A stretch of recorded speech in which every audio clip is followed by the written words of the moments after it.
What I'm doing is I'm taking eye movements and we're getting into the subconscious. So it's really kind of like hypnosis, but there's no trance or anything like that. I've had multiple green days in a row since I started coaching with Dr. Dave about 2 months ago. I've taken about $10,000 in payouts. Because before I asked Tanner those questions, you were saying it works super well because you're coupling it with the eye movement. What is the science behind this rapid eye movement? So, I mean, I think that adrenaline is the enemy of any trader because it like with PTSD, it takes your logical brain offline. This is every trader's problem, especially in the prop space, is they all want to make money today. They want the payout today. I would say mentorship is the greatest thing you can invest in, and real traders understand that.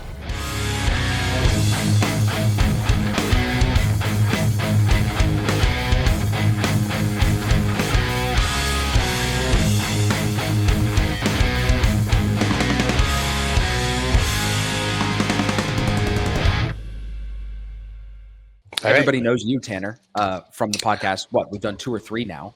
So yeah, we've done 2. You've connected me now with David, and we're talking about trading psychology today. So let's jump in. First, Tanner, tell us how you and Dr. David got connected. Do you go by Dr. David or Dr. Is it Bonanno, David? Yeah, Bonanno, but you can just call me Dave. Cool. All right. So Tanner, tell me how you and Dave first got connected. Let's start there. Yeah, for sure. So basically, you know, as I grow in the trading influencer space, I guess you could say, I get a billion emails and messages all the time from people trying to sell me things. Right. And I normally just skip over all of them. I don't even look or whatever. But this email came through from Dave, and he wasn't actually trying to sell me anything. He just wanted to connect, and he was like, hey, I see what you're doing. I see what's going on. I love that you're a coach and whatnot. He's like, I actually am a trading psychologist, and I have a unique way to deal with traders who struggle with specifically like taking bad losses or going through bad habits. And he has like a background in psychology where he has a unique way of actually dealing with traders who struggle with tilt specifically and whatnot. Okay. And at the time he sent this, number one, I'm always like looking to kind of expand my coaching program and stuff like that and just learn more. So it's like, you know, I'm always open to like anything that can make me a better trader, potentially make my clients a better trader. And ironically, when he sent this email was like right when the market had just started to turn, and I went from perma-bull to getting my ass kind of beaten by the bears. So I found myself in drawdown. I felt myself going on tilt. I found myself just like not performing how I normally perform. And I think part of it as well is like I had a really killer December. I had an awesome January. And then kind of like, you know, that cockiness led into February. And then as it kind of happens, you know, once you fall off the ladder a little bit, you really fall down like the whole rabbit hole. So kind of came across him like that, where I was like, you know what, let's connect. He was like, hey, I want to just chat with you, see like how this coaching program could potentially help you. And I was like, you know what, I'm open to it. Let's do it. Let's kind of see what you're all about. And that's kind of how it happened. Okay. And then Dave, how did you find Tanner? Like, why did you reach out to him? What stood out about him? He's got a bunch of followers. I love it. I love it. My assistant Melissa, we had the idea of like, let's reach out to influencers and people who have an audience. And when I checked him out, he did seem like a really good guy and super smart and like authentic too. You know, like some people like, you know, they'll be like making videos from their yacht or whatever, but like he was talking about how he was struggling, and so yeah, it worked out great. Love that. What an interesting timing, how that all comes together. So then Tanner, if you now look at it from where we are today, a couple of months into this, what would you say the biggest areas of improvement that David's helped you with? Because I'm sure the listeners are thinking, yeah, I understand maybe a coach can help enhance my performance, but in what areas specifically do you feel like you turned and that's what helped the P&L kind of turn? For sure. So, I mean, Dave can speak on this obviously more in a little bit, but he has like a really unique system of like how he implements what he does through forms of, it's through a form of therapy. Correct me if I'm wrong. It's EMDR therapy, right, Dave? Hey traders, a quick pause from today's podcast to tell you about our sponsors. First, Top 1 Futures is still running a 50% off sale. Use the code ASFX on your next instant funded challenge from Top 1 Futures. There's a link in the description, or just go to top1futures.com, but make sure you use the code ASFX, those 4 letters. That'll make sure you get the best discount possible. If you don't want to take any more challenges and jump through any more BS hoops, instant funded is the way you need to go, and Top 1 Futures has your back. The second sponsor of today's podcast is Edgeful. If you're looking for statistical backed edges across multiple markets, not just futures, but for stocks and crypto and Forex as well, use the link in the description when you go sign up for Edgeful, and that link will give you a 7-day free trial. Go try it out for free.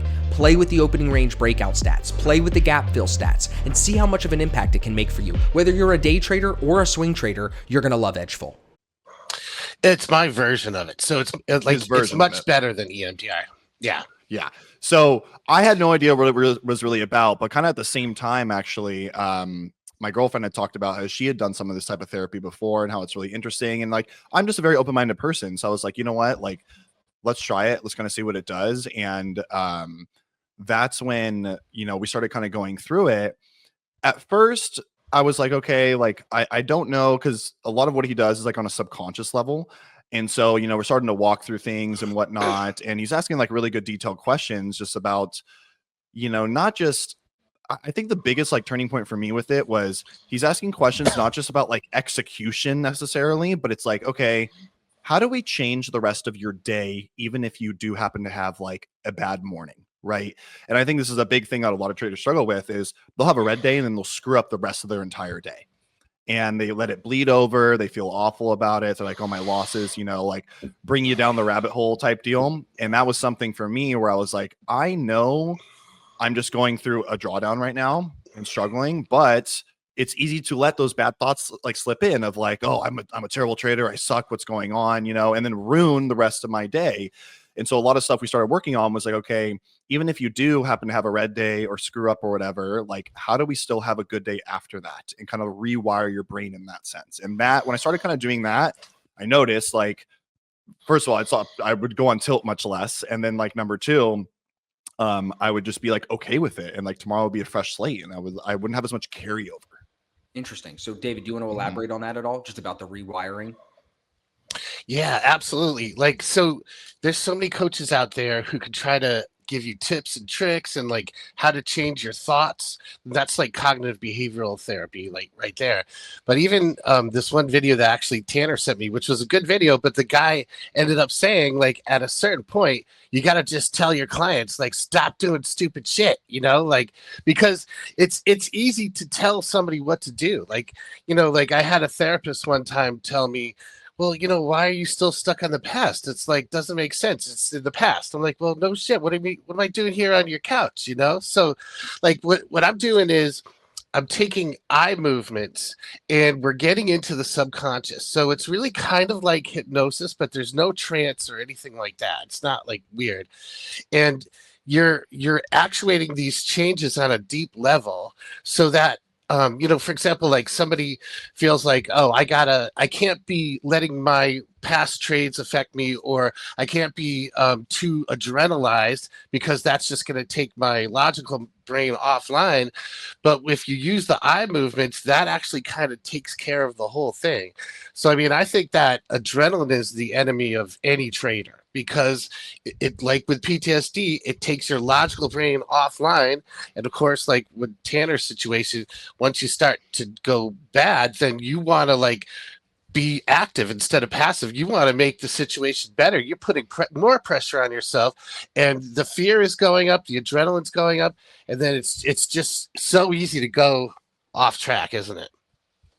Interesting. Okay, so there's a lot to unpack there. Let's go to the rapid eye movement. So it's not hypnosis. Tanner, you first. What did it feel like the first time you did a session with the rapid eye movement stuff? Because I assume you're sitting there with your eyes closed, right? And you're doing stuff with your eyes behind your eylids.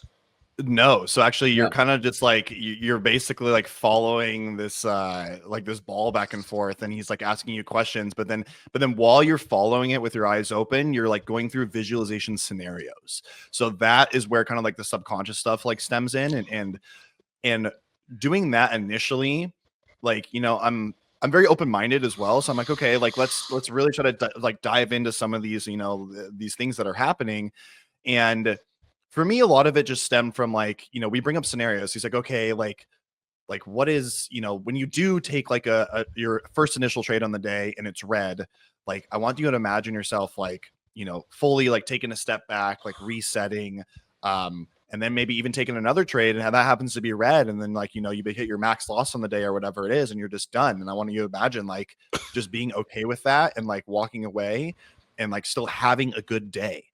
And doing stuff like that is where, because that situation happened multiple times, like especially during this crazy volatility period, and just really leaning into trusting like, well, overall, like statistically speaking, I can hit my max loss multiple days in a row if I have to, but like my winning days is usually double the amount of my max loss days. So from a bigger picture point of view, I will be okay. But obviously this is every trader's problem, especially in the prop space, is they all want to make money today. They want the payout today. And so you have one day where you screw up. Like it's going to happen. You're going to have a bad read. The market's going to be erratic. Today's a great example. Like, the market was pretty erratic this morning. And like today's actually a really good example. I hit my max loss today that I have set on my personal accounts. And I was like, okay, it is what it is. Like I've had multiple green days in a row since I started coaching with Dr. Dave about 2 months ago. I've taken about $10,000 in payouts. So I'm like, okay, I'm back to taking money out and like doing what I'm supposed to do. So like I'm on the right path and trajectory, and the max loss days become far and few in between. And just like when they do happen, I kind of just accept it and go back to like what it actually means to be a trader. Like look into your data, look into where you screwed up, because the reason why I was red today is my actions. Like, yeah, the market was tough, but still it's my response to the market. And like, you can actually just take the time to look at your data and be like, okay, where did I screw up here? What went wrong? And then how do we elaborate from there and fix it? Okay. All good points. Before we get off the eye movement stuff, I want to go to David, but are you doing something now too, Tanner? Like, is there something like that you default back to after the first loss that you've learned through the sessions with David to reset yourself to try to get it back in the second trade? Is there like a tactic out of this?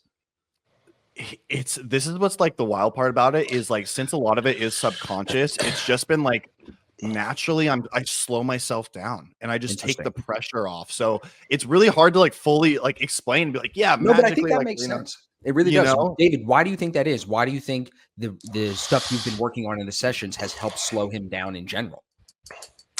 Well, we helped him to get grounded, and like how Tanner said, it's subconscious, which is by definition not conscious.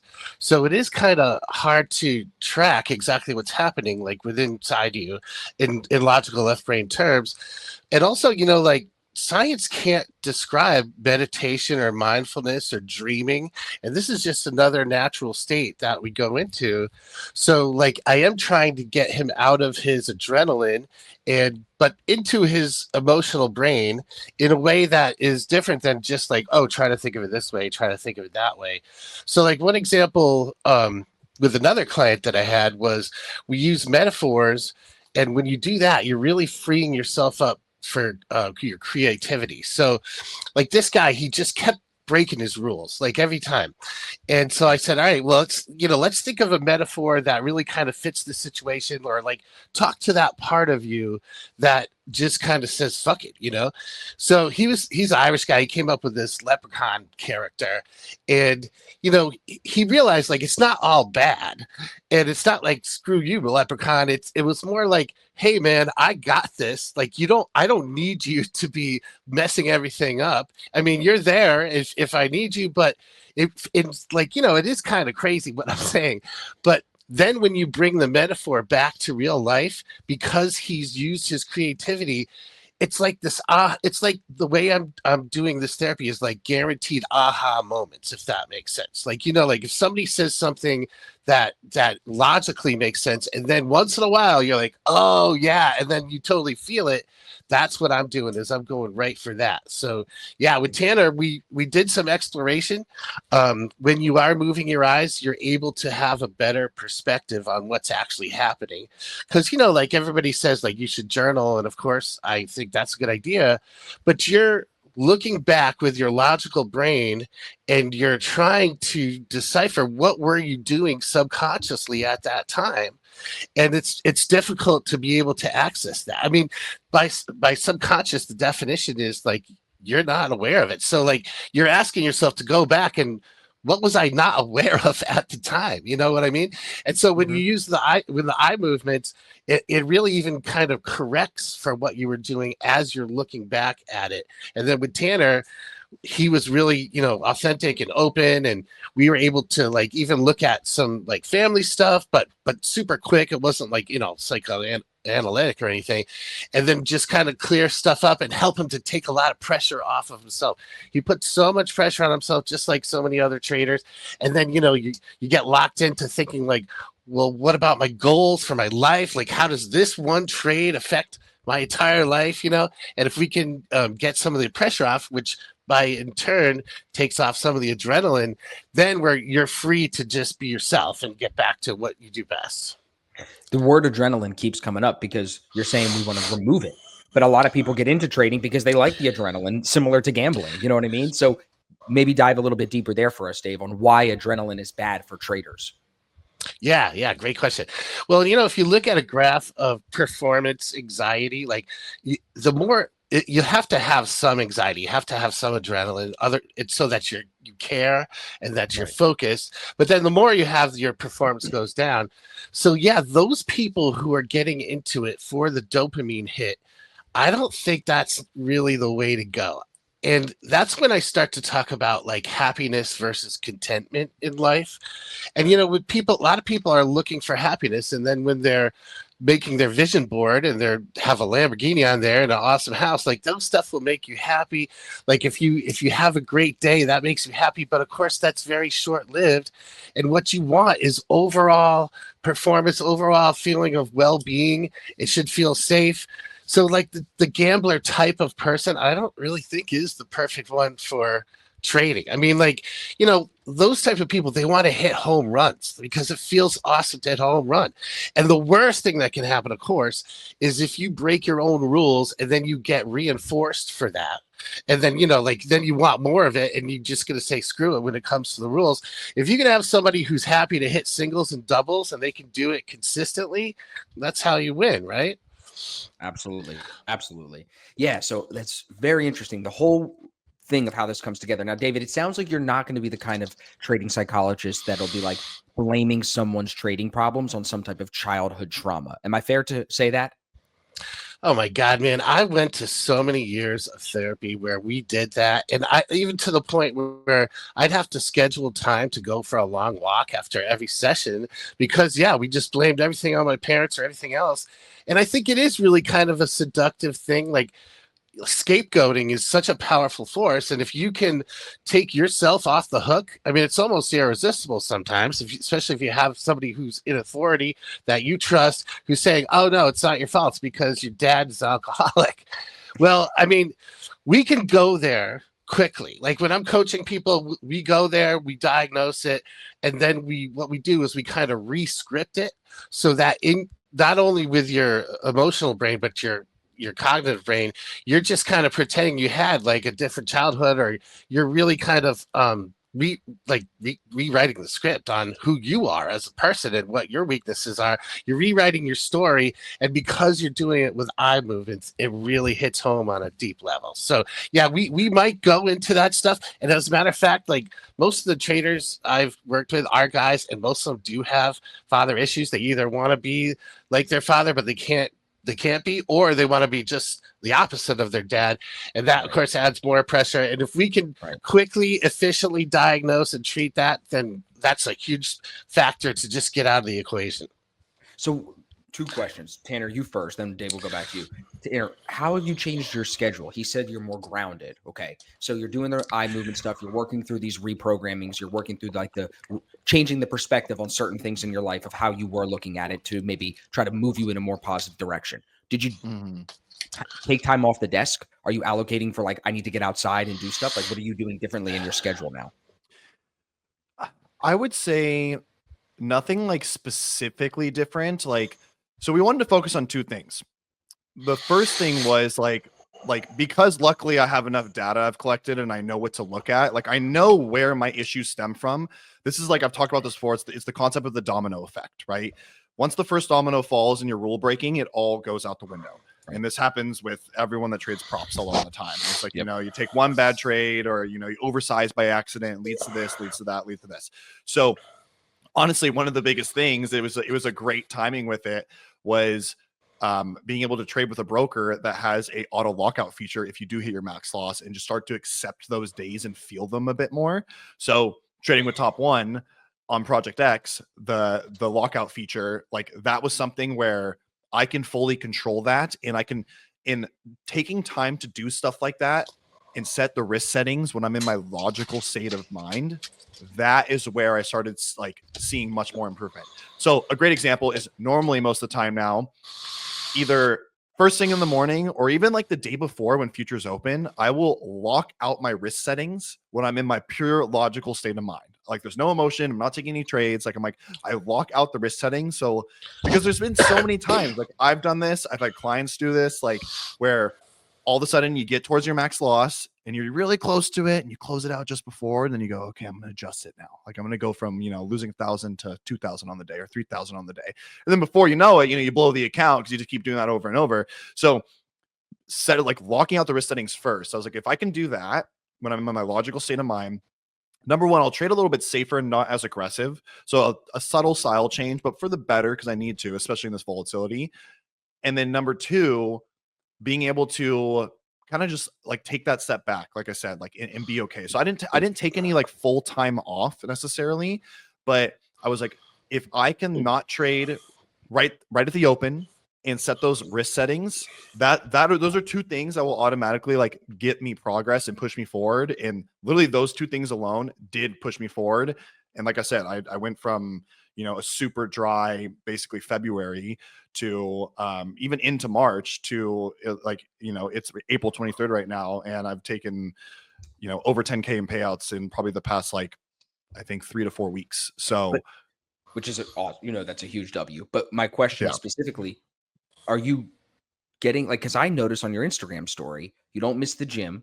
That's a priority. You've been spending more time like on the weekends, not doing trading stuff. I see you outside more than me. I'm jealous of you. So I just was wondering, like, are you actually intentionally slowing down in other areas of your life at all too through this? Good question. I'm taking the pressure off of just trading itself. And that is something me and Dr. Dave talked about a lot, is I naturally am a very like ambitious person. I've always known I'm going to be an entrepreneur, like, you know, like want to make something of myself. But I think that's part of the problem is like, I was the first person in my family to graduate college, and I always wanted to be successful. Like that was my goal. I'm like, I want to be the successful one.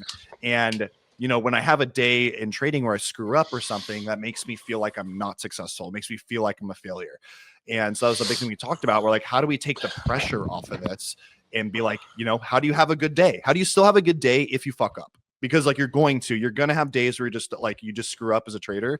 So taking the pressure off of it, that's pretty much it. Other than that, routine wise, habit wise, you know me, like that's my whole brand. Like I'm like, yo, get dialed in as much as you can. You know, I'm going to the gym always. I'm always eating good. The pressure. That's where you found it's like, got it. Okay. Correct. So now we're getting it. Now let me go back to Dave for a second. Dave, we've talked about the eye movements a little bit. Can you explain the science of it? Because before I asked Tanner those questions, you were saying it works super well because you're coupling it with the eye movement. What is the science behind this rapid eye movement hypnosis stuff, really?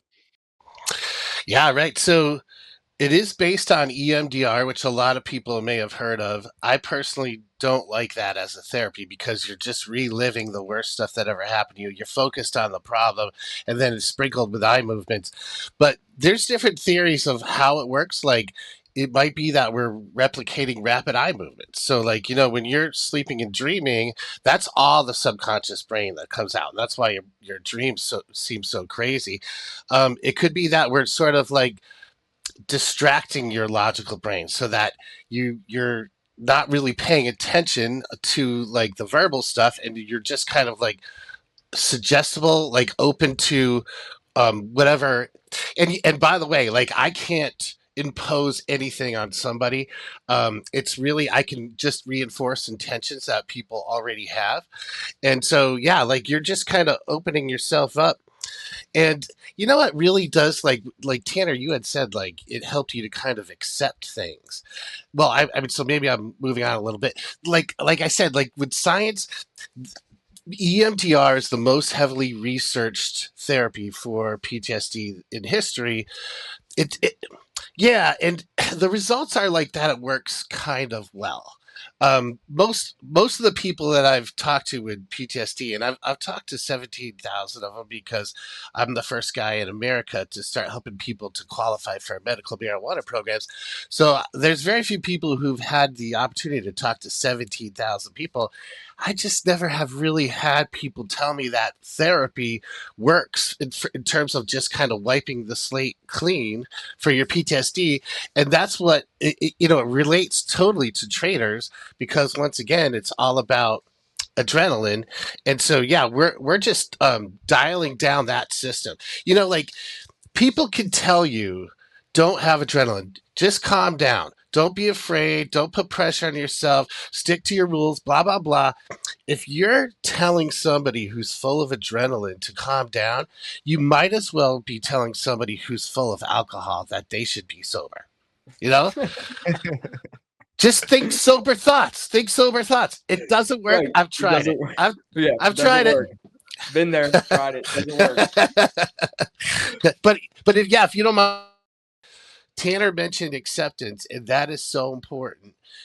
Because, and I don't want to sound like foofy or like anything like that, but like if you're angry or even guilty or anxious, you're back in adrenaline, but you're also not accepting what happened. So like, if you're like, well, I should have done this, or the market should have done this, or it should have been this way, then if you're not actually living in reality when you're doing that. And a lot of people think that they need to just kick themselves in the ass harder, but you're taking yourself out of where you're focused. You're expending a lot of energy doing that. And if you can actually be sad instead of mad, then people don't want to feel that way, because you have to admit that you're powerless. But if you can be sad, kind of like even grieve what happened, you can let it go, and then you can start with a fresh. You're not like coming into it like, okay, don't fuck it up this time. Like it's just that way is not going to help. And if you could just be like, start with a clean slate and have as little adrenaline as possible, be in the moment, that's where you got to be. I want to chime in on this real quick, because it just came to my head. Like one of the biggest things that I've noticed for sure is I was never like, I guess, a huge revenge trader in the past as much, but like my day-to-day fresh slate has never been cleaner. Meaning like whatever happened yesterday, fuck it. Like today is a brand new day, and that's the goal for all of us as traders, right? It's like every day is a fresh opportunity, versus in the past so many times, okay, I'm down this much today. Like especially when I would like blow some accounts or something, like trading props. Okay, well, I broke my max loss today and I'm down, 3,700 on this account. My consistency rule is 20%. I only can make 2K. Okay, so it's going to take me 2 days to bring that back. I need to make 2K today. And I would go through those scenarios so often. And then now, like, again, having that safeguard where I know, like, my max loss is going to protect me because I only have it set at like $1,000, and like an average day is like 1,500 or 2K for me, whatever it is. That right now, having that be set, every day is just a fresh slate. And it goes into this concept as well. I think you've talked about this before in your pod, Austin. I love this term in the trading space, is the concept of self-regulation. Meaning like, you are going to you're always going to deal with it. You're never going to be perfect. I've talked to so many traders on this. One of my favorite stories always, at Traders for a Cause last year, a great trader named Brian Lee went into this whole presentation about how he went into a $3 million drawdown. And this was a trader who had been trading for 10 years, put up multiple millions, awesome trader. And he goes into how it happened. And basically, long story short, he went from treating trading like a business, very structured, very disciplined with how he was doing it, to all of a sudden people were like, you should size up. you should go bigger. You should go for it. So then he kind of tried to size up, and then he showed his P&L calendar, and it was like nightmare fuel, bro. It was plus 300K, minus 250K, plus 400K, minus 300K, like the amount of fluctuations. And he talked about how he went into this 8-month drawdown and lost $3 million. And he's like, I had to fully reset. And he's like, the whole concept of all of that was like, he's 10 years into this. He is still prone to going through drawdown, going through these periods. And the greatest traders I know and I've met and like been lucky enough to like make friends with as well, been trading much longer than me, or super experienced, 10, 15 years. They all have experienced drawdowns, like gnarly, to the point where they're like, they question themselves. They go, I don't know if I can do it. But they learn, again, that concept of self-regulation, how to reset, how to like start over, in the sense of like, okay, where do I need to go like to get back to my base hits, right? Back to baseline. And so Brian was a great example. And he talked about how he went from, you know, like I just told you, $300,000 days, $200,000 days, insane, to he reached back out to his mentor, restructured, and he was literally going for like $1,000 a day, $2,000 a day. It's like, and most traders don't want to do that as well, is like kind of like go backwards like that, but it's the necessary steps it takes in order to self-regulate. Do you think that it's easier to self-regulate as you get older? Because I feel like it's almost like when you're 17, 18, 19, you see some of these kids trading that young. It's like, how could someone that young have self-regulation as a skill? They don't yet. You know what I mean? It takes a little bit of life experience you got to get closer to that 30 number, I think, to start really having the I think it takes experience in the markets overall. Like, sure. I'm technically in my 6th year now. And just like being able to obviously read price and charts, you know, if you actually, a lot of people don't like think about it, but if you take time to think about, or even look at like your journal or anything from like your 2nd year to where you are now, you have learned so much, assuming you've been doing the work and actually trading and not just fucking YOLOing all the time. But like, you know, you have learned so much, and understand that, like, you know, you've proven it either to yourself at one point, you know, you can get through it. And yeah, like that wisdom kind of comes. And like, I think why I love trading in general is because if you treat it correctly, it's just another avenue of personal development, because it brings out everything in you that you're bad at or you struggle with. Like I said, you know, one of the biggest things that me and Dave did, like my pressure to want to be successful, to want to succeed, like putting all the pressure into being this great, awesome trader. And like, finally, you know, just over time, like it gets a little bit easier to be like, okay, let's detach a little bit. And then of course, as a byproduct, you end up trading better, you make more money, and you're like, oh, that's okay. That's how it works. Dave, do you have any advice for the traders who are like, oh my God, this is me. I put too much pressure on myself. I'm working my job. I'm trying to make money trading. I bought a couple prop accounts. I keep blowing them. Is there any like tactical advice you could give to the listeners of like, hey, just do more of this and you might be able to dial that back, lower the expectations maybe? Like, what would you say? Yeah, well, you know, a lot of people are setting goals for themselves. And of course, like, there's a lot of science that says that you should do it, that you should have specific measurable goals. But I kind of disagree with that, because if you are not meeting those goals, if you feel like, like, oh my gosh, I'm never going to get there, then it's like, well, screw this, you know, and then you're into fuck it mode. And that's really tough. I think that if people can set intentions and really just focus on what they're doing, I think a lot of people have intention deficit disorder. And so, like, one of the examples I talk about is, like, I'm a Celtics fan, and when the Celtics lost to the Lakers, like Ray Allen, you know, the best all-time three-point shooter until Steph Curry came along, he missed the game-winning shot. So the reporter was like, oh, Ray, that's really tough, isn't it? You guys could have won. And then she kept it up, and he got really mad at her, because he was saying, like, look, I take 300 shots every day of the year, even on Christmas. My feet were set, my shoulders were square, and the ball didn't go in. So if you can narrow down your thinking from global, as to, like, global thinking is where you're drawing themes between things, and like, oh shit, I just had 3 bad days in a row, I'm never going to be able to retire. I mean, that's global thinking. If you could just focus on taking 300 shots a day, if you could just focus on, did I make good decisions today, even to the point where you're divorcing yourself from the outcome, you know, like, what did I do as opposed to how did the market go? That, I think, is super important. If you can just narrow your focus like that. And then I like that question of, like, does experience or does age help you to regulate yourself better? Well, one thing is that science has proven that your brain isn't really fully formed until you're 21 or 22. And the way that it hasn't formed yet is because you're not able to see consequences. And my theory about that is because that's how you get people to go to war. You're right. You're probably right, dude. 100%. So yeah, when you're a little older, you know that shit can happen. And if you see it, like not just in the market, but with life, like you see that this is real. And then of course, older people might have more responsibilities too. So yeah, I mean, I think it can help. Young people can certainly be successful for sure. But every time, like when people say it comes back to psychology and you have to get that right. So if you have like a really healthy young person, then go for it. And if you got some shit to work out, then you got to do what you got to do. Fucking facts, bro. You know, Tanner's a very disciplined person. He stays on his routine. People struggle with that. People struggle with consistency in a lot of areas of life. So do you have any advice for trying to be more consistent with your trading and sticking to your word and sticking to your rules, Dave?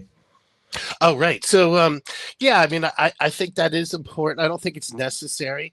Okay. And then, you know, there's some people like out there who, for example, have ADD or, and then it's really hard for them to just be consistent. So what I actually have to offer is, you know, my personal coaching, but I've created a whole bunch of online video sessions. So Okay. that's what I'm really kind of trying to sell. If you go to my website, you can see all this, but like there's one where it really helps you to get in the zone, like to pre-market, like it just helps you to focus on what you need to focus. And by the way, like when I was working with Tanner, you're not trying to focus on what you shouldn't do, because whatever you put in your brain, you're going to magnify. If I say like, do not think about a zebra with red stripes right now, every single person who heard that just thought of that right now. So if you're telling yourself, okay, don't screw up, don't screw up, don't screw up, your brain is really hearing, you know, don't, but then it's hearing screw up. So if you can just like replace that in positive terms with like stay calm, like go with my gut, but like, you know, just focus on the shots, or just, you know, focus on my performance. That's how you can get into it. And then of course, like afterwards, you have the post-market video session that helps you to really see what was happening subconsciously. So I would love to see that. Dude, we definitely need to put that below. Have you seen the video, Tanner? Yeah, I've gone through some of his videos in the modules, and like it's definitely something where when you actually, you know, like it's like being really focused with your thinking and like your intentions, right? Sure. Because like a great example is I had a client a few days ago be like, oh yeah, I had a really stressful week at work, and like, you know, I was up super late, and then I woke up like, you know, kind of missed my alarm and stuff like that. It's like, oh, no wonder why you performed bad, right? Like you got to the market 10 minutes before it opened. You didn't have a game plan. You didn't go through your routine. Like, so yeah, those days are definitely going to add up and hurt you. But like, Right. if you can get yourself in the zone, like, you know, some of the videos he does have, like, yeah, they actually, you're like, okay, like this is my objective. This is what I'm here to do. Here's my read on the market. Execute. If it doesn't work, it's okay. Like, it's very detached. It sounds very detached. Like I think the listeners will hear that. Like there's a process you want to follow, but you're not married to the result of the process day to day. You're committing to seeing, like, let me see this play out over a longer period of time. So you said, yeah. Sorry, Yeah, it's like dating. It's like, you know, you go on a first date, you have to care, because otherwise you wouldn't be putting your best self forward. But you can't care too much. You're gonna come on too strong, man. She's not gonna like it. You're right, Dave. We're changing the name of the podcast. It's not the day trading show. This is the dating show now. Everybody. dating show. Dating show with Dave. No, but you're right. You're absolutely right. So now, Tanner, you said you took 10K in payouts since working with Dr. Dave. Why? What has changed for you from drawdown to 10K in payouts in less than 4 weeks? Trusting the bigger picture process, dude. Like, honestly, that's it. Because when I love the whole adrenaline thing, like touching on that, because I naturally am just stuck in fight or flight. You know, I'm a trader, I'm an entrepreneur, I lift heavy ass weights all the time. Like, literally, like, my girlfriend's always like, you're just always like on. And I'm like, I know. Like, I find I am a person, and I think a lot of traders are kind of like this, because I personally believe most traders, especially if they're like fairly serious about it, have a lot of entrepreneurial tendencies, meaning like they are high functioning, they want to make things work, they want to be successful.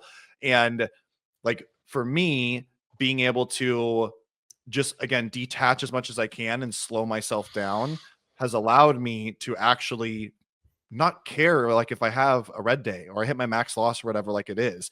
And again, like go back to the actual work that I know what to do. Like today, really choppy day. I know where I went wrong. I had one specific trade. It was right before news and data came out. I sized a little bit too much on it and I got walloped on it. And I was like, oh shit. And then I was like, okay, like this is pretty much it. I had like a little bit of drawdown left before I had my max loss. I tried one more time. Boom. No, it didn't work.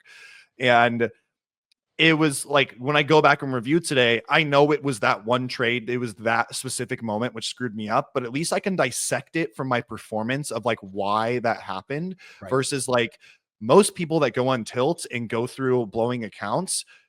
If you look at all your data and your trades, you would look at probably like a day where you took, I don't know, 15, 20 trades, because that's what happens to a lot of people that do that. And you'd be like, oh, 17 of these were garbage. They didn't even like, what is this? I don't even know. It doesn't make sense because that's 100%. operating from fight or flight. That's operating from adrenaline. And so again, that ability to slow yourself down as much as you can and be like, okay, what was actually good? Where did I go wrong? And go from there. Like that for me has allowed me to take more payouts and just be more calm. Like I said, especially in the past, month or so. Compare it to the trader that is taking his first challenge. He's a spaz, right? More or less out of control, chasing the P&L, not just trading well to let the payouts come. So how important do you think detachment is for traders, Dave? Because I'm trying to get this point home to people more. Like kind of the entire theme of this podcast is the detachment to the short-term results. So how can people maybe internalize that more? Like what can we say to them is like the thought process of learning how to detach from your trading results better? That's the right way to word it. Yeah. Well, so I wish there was a way that people didn't have to be so hyper focused on the actual dollar amounts that they're working with. I mean, like, would it be cool if there could just be like you score some points or something? Like, it would be like a game, like it. So, I mean, that would be great. But it really is a question not of what you're not focusing on; it's what you are focusing on. And like, if you can have maybe a checklist for yourself of like, am I caring enough? So when you're saying detached, like part of me is like, well, no, you don't want to be too detached, right? Like you do have to be focused. You gotta have a certain amount of alertness and adrenaline, but yeah, but I mean, like, can you like one thing that Tanner and I were working on is like, if you have a bad day, but you did the right things to really kind of celebrate that.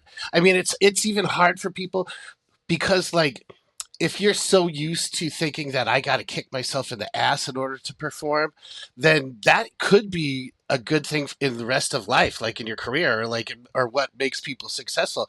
Definitely not for trading. Like, it's trading is so different. It's so an opposite of so many other things that, yeah, if you can really kind of try to celebrate it, like even for me, like with therapy, like when I first started doing it, I was kind of spazzy and I was really wanting my people to get better because it would be validating me. It wasn't even for them.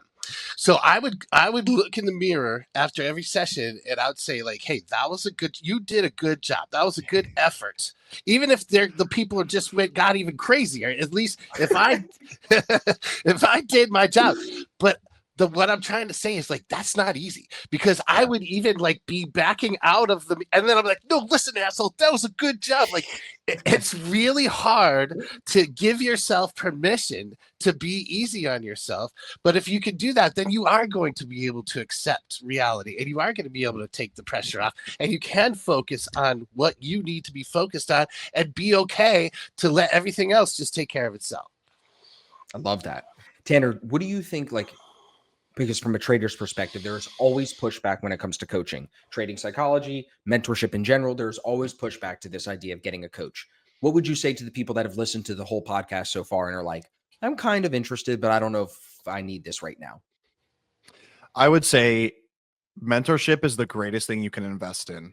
And real traders understand that. I've had coaches in everything in life, dude. Like I've had a powerlifting coach since I started competing 9 years ago. I've never not had a coach. It's not even crossed my mind. I'm like, this is a skill I want to get better at and something that like, I love doing.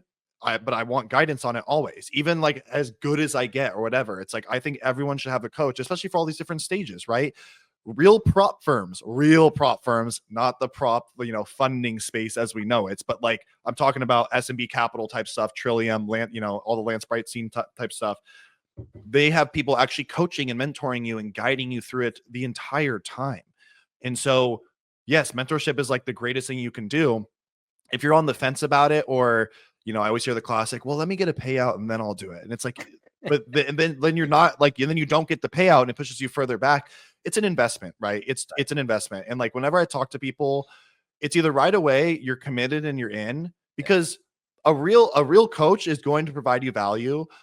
I know there's like, in this space, especially, there's some people that are questionable, but like, that's why you vet out, coaches and vet out people, and like you get on calls with them and see like, how can they help you, right? Like, yeah, exactly. Be objective about it. And like making progress in anything, like I said, it comes down to, yes, guidance is always going to be the answer, because it's literally an investment in yourself. Yep. So I'm a huge believer in it. And I think anyone that's like, no, I don't need coaching, I'm better than that. Okay. Enjoy being enjoy being adequate. Average at best, mediocre. In the lifting world, we say you're a lifetime intermediate. There you go. Don't be a lifetime intermediate, everybody. Yeah. I love that. Yeah. So let's do this. Actually, if we wouldn't mind. So like what I do is I help coaching stick. So like when I do approach other coaches, I'm like, I'm not even like competing with you. I'm like, I'm wanting for what you teach to actually land with people. So like I'm trying to fulfill a need that people aren't even aware of. So like, if like what you do is you learn about trading, you have a system, you follow the system, and then you reap the rewards. But there's a step in there that we didn't even include. You have to install the system into yourself. And that's why my program's called Discipline Downloads. It would be like if you researched the best car stereo equipment and then you worked and you bought it and then you put it in your car and you're driving around and you're like, why can't I hear anything? Well, because all the stuff's just sitting there in the back seat. You didn't install it. 100%. Yeah. So I think, Dave, what I was going to say is I would love to do another one. I think we should put a pin in it here, because Tanner being a case study is a great like intro to get people to understand how your work can help them. And then hopefully we'll have some of our listeners actually hit the website, book some sessions with you, and then we can continue to bring them on. Because I think this area, it's like very fluffy, but when you can actually get down into it and like you said, make it stick, that's where we can really make an impact. So I really appreciate you. Dave, thank you. Tanner, thank you. Listeners, I'm going to have links, of course, for Tanner and Dave in the description to this video. But do me a favor, hit YouTube. If there are specific comments, questions, concerns, stuff you want to hear from Dr. Dave or from Tanner in a future episode, those go in YouTube. That's where we pull from for the next episode. So for now, boys, I appreciate you both. Tanner, again, thanks, buddy. Dave, you're the man. Good to have you. You did great, Dave. Don't need to be nervous. Thanks. You crushed it, dude. Thanks, man. Yeah, we'll see you guys thanks, next Tanner. episode. Thank you very much, everyone.